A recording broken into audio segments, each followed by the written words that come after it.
How many of us have heard the term, check yourself before you wreck yourself? This is, I think, the most truest saying, because in reality, we have to check ourselves before we wreck not only ourselves, but the people.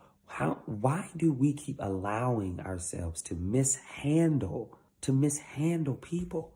It's the craziest thing to me that we allow ourselves to, and let's be real candid. Let's be real raw and uncut.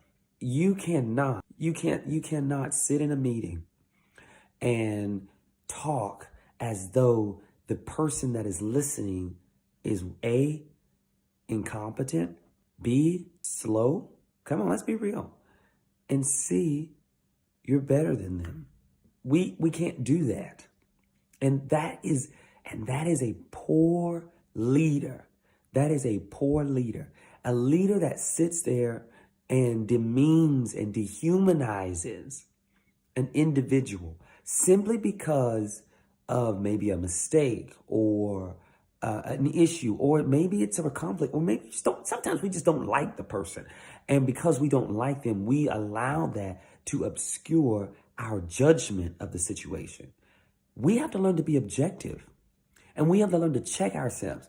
When do we actually self-reflect and say, you know what, I'm wrong, and it's not the other person's fault? Why does it always have to be someone else's fault?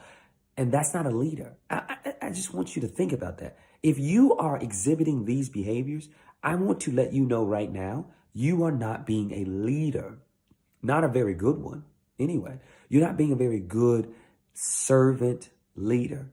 You are led by your emotions. You are led by your feelings. You are led by your own subjective opinion. And true, genuine servant leaders, I can't say this enough, we do not operate and function out of our subjective opinions. People, regardless of what your political, racial, regardless of what you got to put that stuff aside, and you have to learn to deal with the human being in front of you.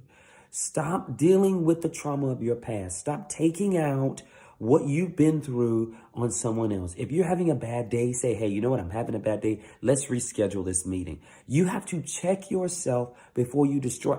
I cannot tell you how many people I have seen come and go out of a job, out of a place, an establishment, simply because they were wounded by leaders, by people in authority, by supervisors, people in the church. Come on. We have to deal with the realities. You just can't say what you want to say and how you want to say it to someone because you have a title. Your title means nothing if your heart and your motives are wrong. You will misguide and you will abuse the people that you have been entrusted to handle. You have to be a better leader, and a leader must check themselves before they wreck themselves. Remember that.